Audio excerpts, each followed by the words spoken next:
Hello and welcome once again to The Blueprints. This is Canada's Conservative Podcast. I'm your host, Jamie Schmale, Member of Parliament for Haliburton, Fort Alex Brock, with new content for you every single Tuesday, 1:30 p.m. Eastern Time. We ask that you like, comment, subscribe, share this program. Allow us to hit someone in your social media network that might be open to the conservative message. They're probably not getting it right this second, and you can do that with that simple activity, just sharing this program. Also, if they can't listen or download it right this second, download it on platforms like Castbox, iTunes, Google Play, Spotify, you name it. It is out there for your listening and viewing pleasure. We have a great show lined up for you today. I know we say that every single week, but there's been a lot of developments going on with liberal ethics violations. Specifically, this just kind of broke last week, and I know it's not really in the news cycle because the House of Commons isn't sitting right now, but this contractor, this contracting firm, McKinsey, awarded more than $100 million since 2015. Half of that, 100 million, was sole source, meaning they didn't have to go up for competition or even compete with other firms. They got a contract, and that is significant because that is a massive growth in the use of private sector consultants, even compared to the Harper government. So to come on and talk to us about that, we're brought on Stephanie Kusie, the Member of Parliament for Calgary-Mindeport. She's also the Treasury Board critic. There she is. She's been on the show before. Appreciate her coming back. It's been too long since we've had you on the show. Sadly, we have to bring you on and talk about this absolute mess that's going on. And well, we have a whole bunch of mess, but this latest one. No, you're right, Jamie. Well, first of all, it's a pleasure to be here on The Blueprint. Thank you so much for having me. And thank you very much for providing this forum, not only for our caucus, but for conservatives from coast to coast to coast. It's always a pleasure, and always a pleasure to see you. Unfortunately, wherever I am here, it seems we are talking about something that the Liberal government has done again. And you're absolutely correct. We find ourselves here on the brink of what is yet another scandal after scandal after scandal after scandal. I'm starting to wonder, Jamie, if shame is dead. Yet here we are on the brink of another scandal with McKinsey and Co. And it's a very exciting week for us because we have indeed called a meeting, a 1064, an emergency meeting that is taking place tomorrow, Wednesday, January 18th, where we will hopefully pass a motion in an effort to really study and evaluate the extent of McKinsey's involvement in this Liberal government. Jamie, I think this is going to be huge. I think we're going to see this reach into a lot of different departments. It's wrong on so many levels that we can unpack here, their involvement. And I just think it's really great that you are at the front of this, recognizing how significant this is for the Liberal government, because as I said, I really think we will see that the tentacles of McKinsey really have reached into a number of departments. And again, that this is wrong on so many levels. So let's talk about why this happened. So McKinsey, one of their former heads at one time was Dominic Barton, a good friend of the Liberals. He then became Canada's ambassador to China. He was there in that position for about 2 years, let go because some have said he got too cozy with the Chinese government. Now you have headlines in the National Post out yesterday talking about whether or not McKinsey is a shadow government that secretly runs Canada. And they have operations in 60 countries. There are 30,000 employees, give or take, all over the world. But they've also had their problems. I'll just go through a few, Stephanie, and we can elaborate on that. So McKinsey is currently the subject of a criminal probe in France on charges. They allegedly violated French campaign laws. In September, they were hit with criminal charges in South Africa for a corruption scandal. They were got into trouble in Saudi Arabia because they developed a report that was used in the targeting and arrest of dissidents. But this next one, there's many, but this one kind of caught my eye too. In February 2021, McKinsey and Co. inked a $600 million settlement with U.S. authorities over charges that the firm helped design an aggressive marketing strategy for OxyContin. Now, of course, we all know that's a drug whose overprescription spawned the current opioid crisis. And it says here in this article here in the Globe and Mail that I'm quoting now, they were part of a machine that disrupted and in fact destroyed the lives and families in America. This is basically technocrats running the show. And that's exactly it. And you've really touched on a lot of the levels of wrong that I was talking about. You're right. The activities of this company their scruples are really questionable, to say the least, on so many levels. And this is something I hope that we will get into the Government Operations Committee as well, is testimony from where they have been found in conflicts in other countries. You mentioned France, you mentioned the United States, just to name a couple. So this is something that is not immune only to Canada, that it is, as you said, reaches across the globe. And you gave a lot of good examples of where they have done things which are not only questionably ethically, but in fact, potentially, and even found criminal. So, that's certainly the first thing. And you laid out the second other major concern as well, which is that, do we have a government which was supposedly elected by the people actually running things? Or is this being run by an outside consulting firm with their own interests, with their own private interests, that are only there as a result of their relationships with the highest levels of government in this country? And that's really what I think we hope to show within the study, is that this relationship exists at the very top level. And I think we've seen that the Prime Minister and his cabinet are not immune from poor ethics, that they have consistently been found guilty by the Ethics Commissioner. They think that they can say they're sorry and move on with things, but they really have no sense of accountability and what the absence of ethical actions means, not only for their positions, but for Canadians as well. So we want to show that this relationship exists right at the top, and it has poisoned every corner of government, Jamie. So we're going to start it at the Government Operations Committee, but I think that we have seen implications of departments such as immigration. We saw Dominique Barton was specifically involved in that. John McCallum, the former immigration minister, was involved with this. Dominique, I'm sure you know, went on to go and run the Century organization, which is responsible for getting Canada's population to 100 million within a specific time frame through immigration. So again, that shows you that outsiders are setting policy for this government. We're going to see it go to defense. We see that McKinsey was brought into the Department of Defense in an effort to sort of help guide the policies at the most executive levels, training at the executive levels. I mean, that's their fingers in there as well, Jamie. We're seeing it also in health, which you mentioned. And I'm very interested to see where this goes, because our leader has had a narrative which has been challenged by mainstream media, which has been challenged by, I would go so far to say, as the left. And I really think that the findings within the United States really helps to build our leader's position regarding the opioid crisis. So we essentially have a shadow government, and we've seen this as well, as we've seen numbers ballooning in the public service, but then also this incredible amount of money that's been spent on consulting firms. Now we know who's running the show, and we really hope to show that in government operations. So it's wrong from the ethical standpoint of McKinsey working in tandem with the Trudeau government. And it's also wrong in that the government isn't doing what it was elected to do, which is essentially determine policy based upon their platform for Canadians. They're having a third party enter and set their policy based upon their own private interests, which are not great. So part of this deal, when you have consultants, especially a company like this, a massive corporation like this, with its tentacles everywhere, trying to affect government policy, trying to basically take their will and impose it upon the people, this is what happens. Big government gets bigger. It starts to use those well-lobbied and well-lawyered up to make policy and get those lucrative government contracts. At the same time, then you stifle competition. So the little person trying to start their business is facing all kinds of barriers to competition. It makes that harder to get into the competitive market.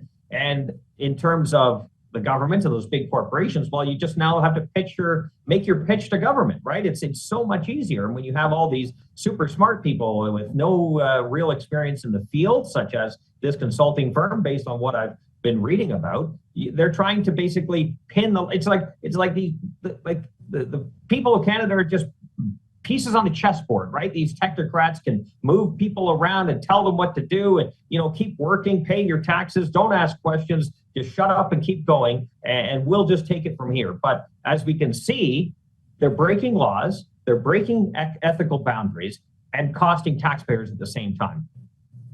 Yeah, and that's a really good point you make about the waste, because we're seeing this with the Phoenix pay system. We've seen this in a number of areas where government, you talk about the little companies, but I'd also like to take a moment, Jamie, and talk about the public service. Even they feel like they have no agency. Even they feel like they have these consulting firms coming in and telling them what to do. They feel completely demoralized. They feel without direction, because direction is based on an external third party. But yes, you're absolutely correct that Canadians are pieces on a chessboard.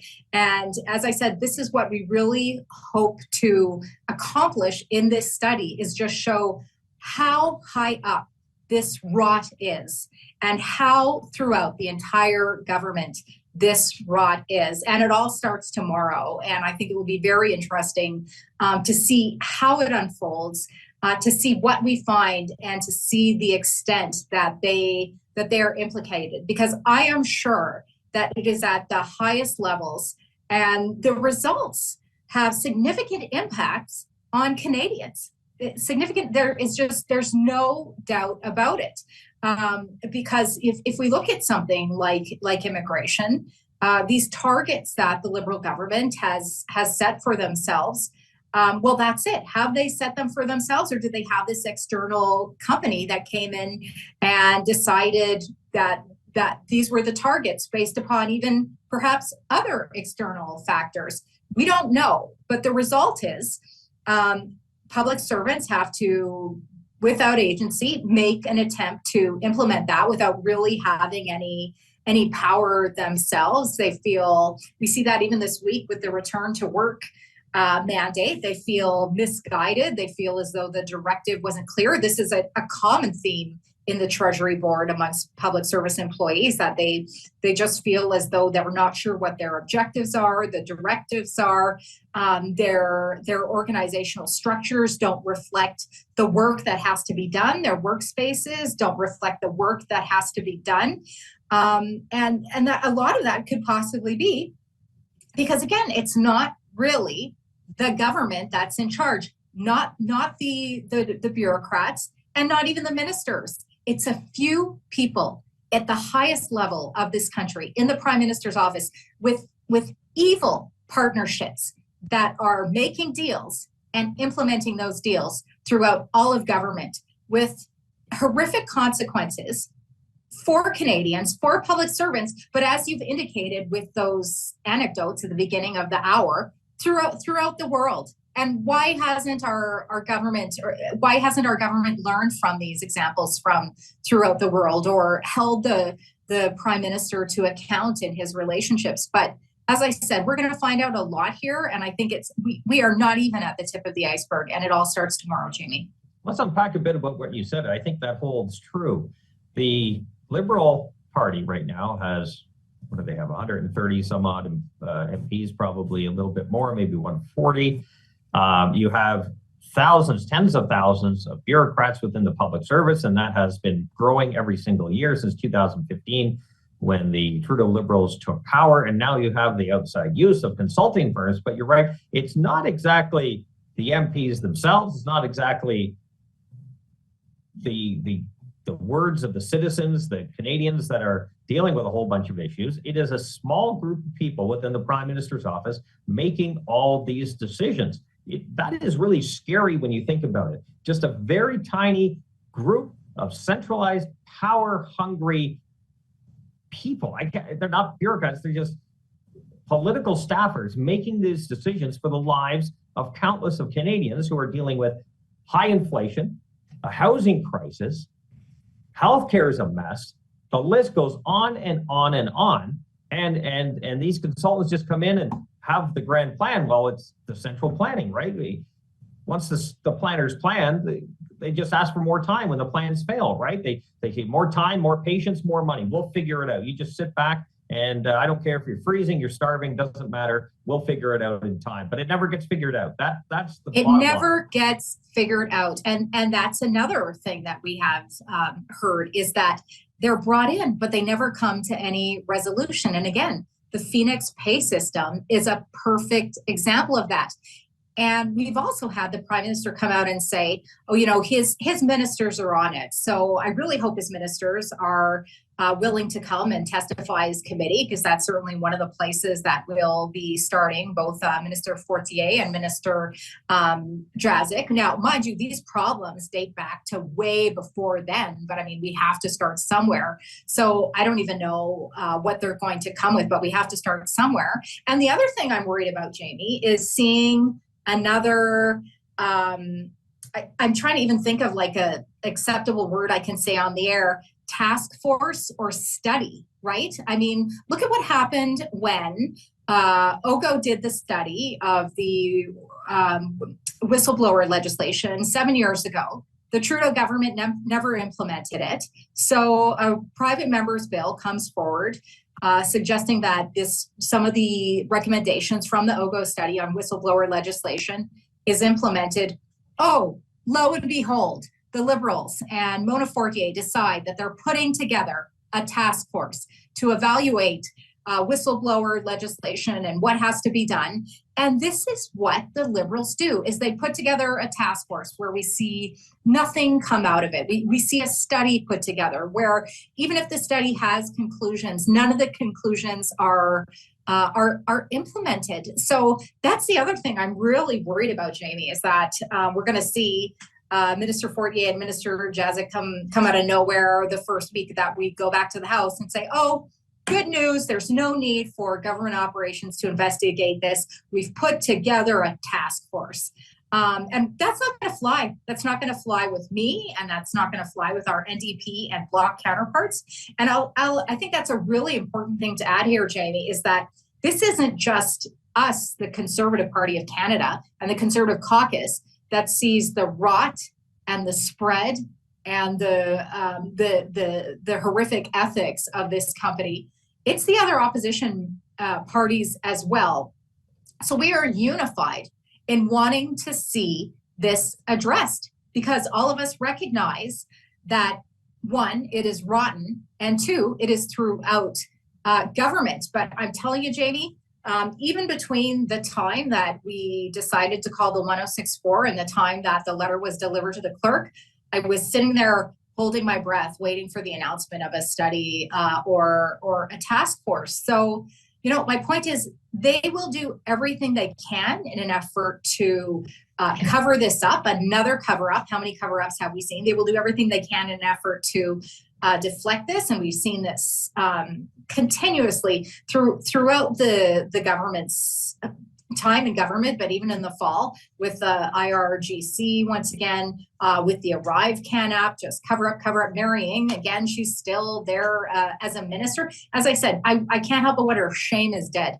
But my point is that we are not going to let them get away with this, because there have to be answers for Canadians as to not only where their tax dollars are going in this time of high inflation, in this time of cost of living increases where food is at a 40% increase, but also because who is pulling the strings? Who's pulling the strings, Jamie? We want to get to the bottom of it.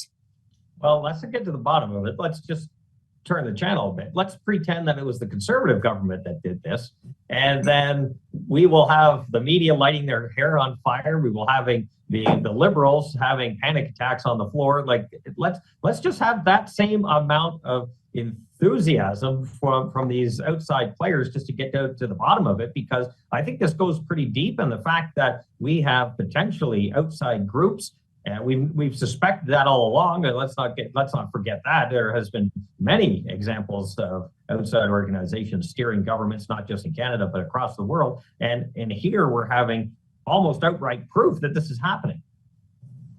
No, you're absolutely correct. And I will say, I'm sure you're aware there's been a lot, and I mean a lot of media interest. And I'll add not only in McKinsey & Co.'s involvement in government, but consultancy across government. We saw that Paul Wells article. I mean, but my goodness, when you have journalists who are established within the Canadian media, like Fife, coming out and saying, like, this group is evil, these two, the Prime Minister and this company are in bed together, like, it's time for the media to listen. It is time, like, Canadians cannot deny this. And the Liberals, they will try, but they will have a very hard time spinning this. So you raise another good point. As I said, up to this point, I'm seeing 1-2 stories generated a day from all of the major outlets, both French and English media, but we'll see where they go with this, because I think that they are very interested to sort of see how this unfolds. And I think how this unfolds will have a lot to do with the Bloc and the NDP and us sort of being on the same page, working towards what should be the common objective of transparency for Canadians with their government. But then also how well the Liberals are able to deflect, because, you know, the Prime Minister is called the Teflon Prime Minister for a good reason. I mean, we think of how many scandals he's had 3 violations from the Ethics Commissioner now. He's still there. How many ministers is he at? Our colleague Brad Viss just did a fantastic video on all the violations, and then they're still there. They don't go anywhere. Coming out of the Emergencies Act review, Mendocino's still there, Bill Blair is still there. Like I said, I wonder if shame is dead, because what this government has done, if we would have attempted to pull in the years that we were in power, there would not be the same tolerance or measure, not from I think the media, not from the, I'm not even sure what the Canadian public isn't aware of, or doesn't have time, the information that they don't have to see that that this is wrong. But it doesn't mean that we're going to give up, and it doesn't mean that we're not going to keep trying to get to the bottom of this, because, you know, as I said at the beginning of the hour, sadly, this is just another example of yet another scandal, another place where the government had the option to act ethically, where the Prime Minister had the option to not go with his good buddies, but he can't stop himself, Jamie. He can't stop himself. And he went and built these not only built these relationships, acted on these relationships, and worse than that, forced his top people to permeate them throughout government. All right, we're sadly out of time. So many more questions. You have your emergency meeting tomorrow. We'll see what comes out of that. Hopefully we get some momentum here in terms of getting to the bottom of things, and perhaps follow up on next week's show as to what exactly happened, and kind of update people, you know, the play-by-play of it all. Stephanie, as you know, the guests get the last word. Feel free to take it from here. Thank you, Jamie. I want to really, I want Canadians to know just McKinsey & Co., do your homework on them. Look into some of the anecdotes that Jamie mentioned at the top of the hour, and keep an eye on this, because as I said, the rot is at the top and it has spread throughout Denmark. All right, Stephanie Kusie, Member of Parliament, Calgary, Mendiport, also the Treasury Board critic. Thank you very much. Good luck in your meeting to you and your team, pushing this forward and getting to the bottom of how deep these tentacles of McKinsey and Co. seem to run in our Canadian governments, and we appreciate your time as well. Thank you very much for joining us today. As mentioned off the top, we have new content for you every single Tuesday, 1:30 p.m. Eastern Time. We ask that you like, comment, subscribe, share this program if you can't listen or watch it all at this exact moment. Download it on platforms like CastBox, iTunes, Google Play, and Spotify. You name it, it is out there. Until next week, we remind you that it's low taxes, less government, more freedom. That is the blueprint.